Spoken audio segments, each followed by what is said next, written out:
This is probably the most dramatic and powerful thing I've ever encountered in my whole life.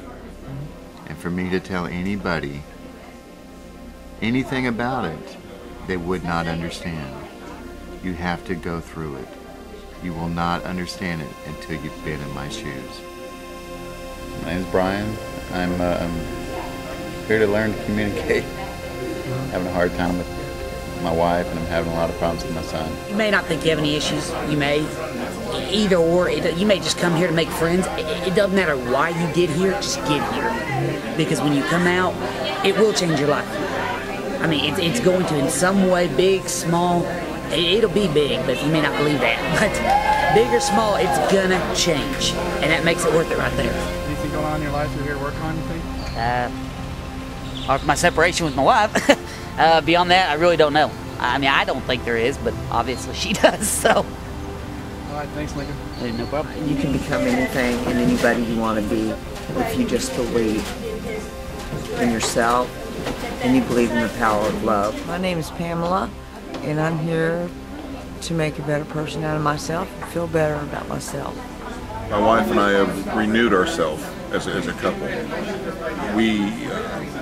We actually go out on dates now. I mean, it's, you know, it's more of like we want to be around one another instead of just like, oh, well, hey, he's home okay or she's home okay. It's like, hey, you want to go out and have a bite to eat? You know, it's more enjoyable being around one another because of it. I just want to see if I can correct any of the issues that maybe has held me back in my life, and or at least look at them and look at them at a different perspective.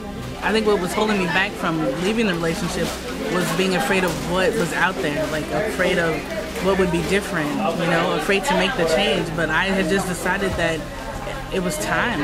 It was just time for a change in my life. You know, it was, wow. You know, and when you're ready, you'll take that step, you know, and you'll know it's time to move on. It is an incredible opportunity to look at yourself and to change whatever is making you unhappy or disrespecting yourself, or if you feel wounded and used in life. This is an incredible way to take a look and to love yourself again, because you can't do anything for anyone else until you love yourself.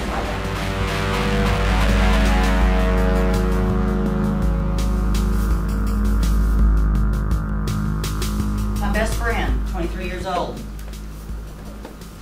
married with a very abusive man. She's pregnant, so her whole hope had gone into that baby that she was pregnant with.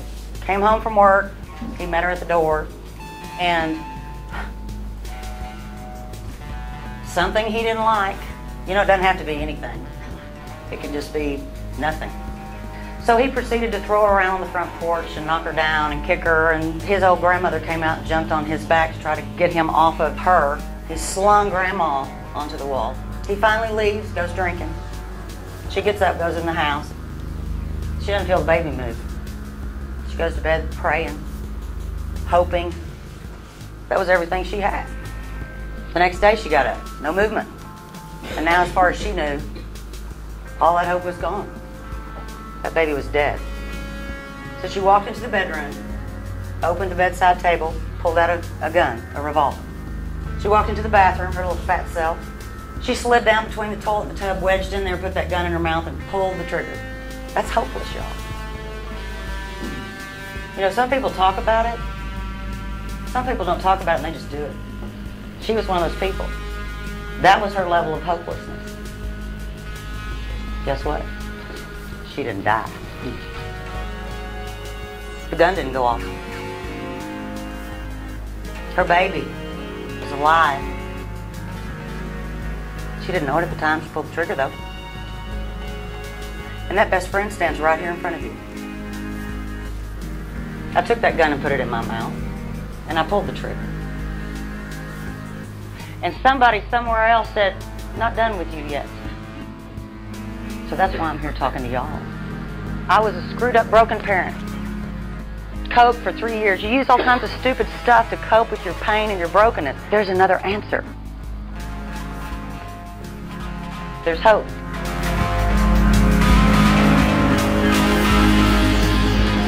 one of my twins, her name is Emily, she's 8, and she noticed the day that I left from B1, she said that I had changed, and she thought that I had lost weight, and so she just couldn't put her finger on it. And later that evening she said to me, "Mommy, you changed." She said, "You make me want to change." And I asked her if that was bad, and she said, "No, that was good."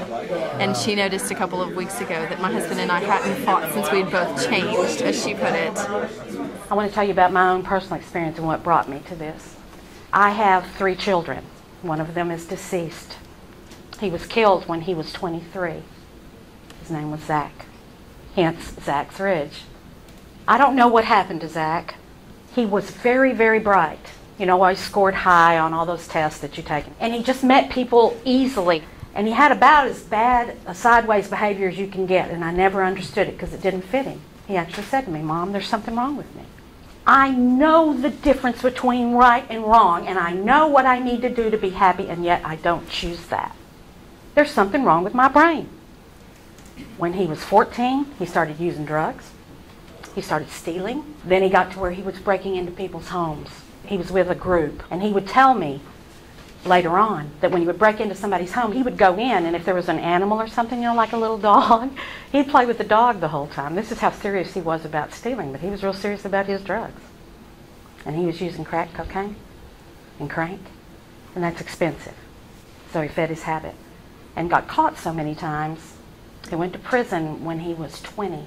He was there for 3 years. He had come home, he had been out 6 months when he was killed. He was hit by a car. He'd started drinking. He'd quit his drugs, but he was drinking heavily, and I was going to lose him again. I couldn't believe it. He had a flat tire, and he pulled over to the inside next to the barriers. There's 4 lanes.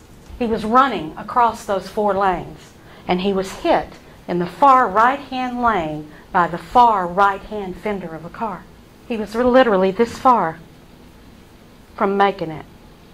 His judgment was impaired by a .19 blood alcohol level. He didn't die instantly. I never got to talk to him. He was in a coma. He did die that day. This is what I have to tell you about my son.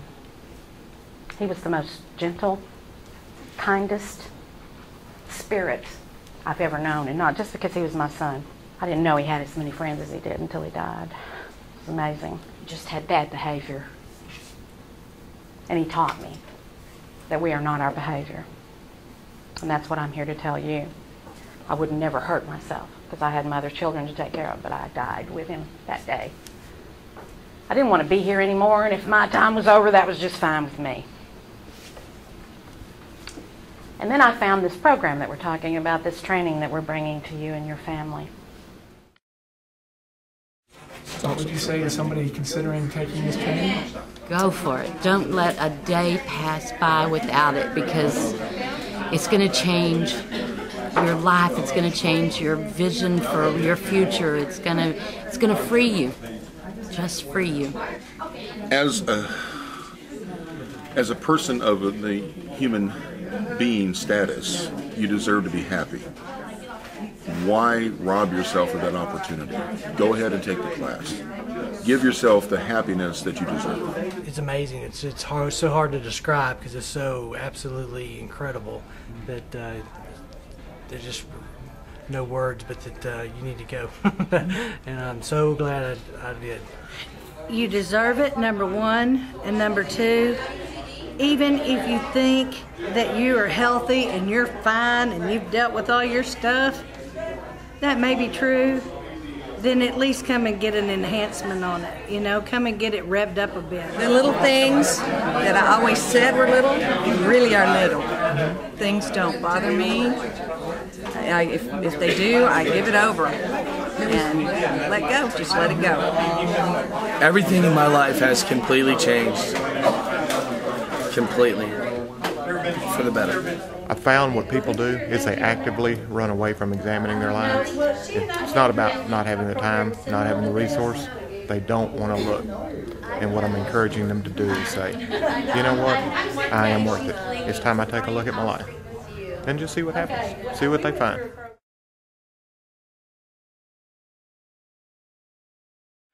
I have a lot of difficulty with my son, who's 9, it's very difficult for me to communicate and not lash out or be reactionary towards him whenever he does something.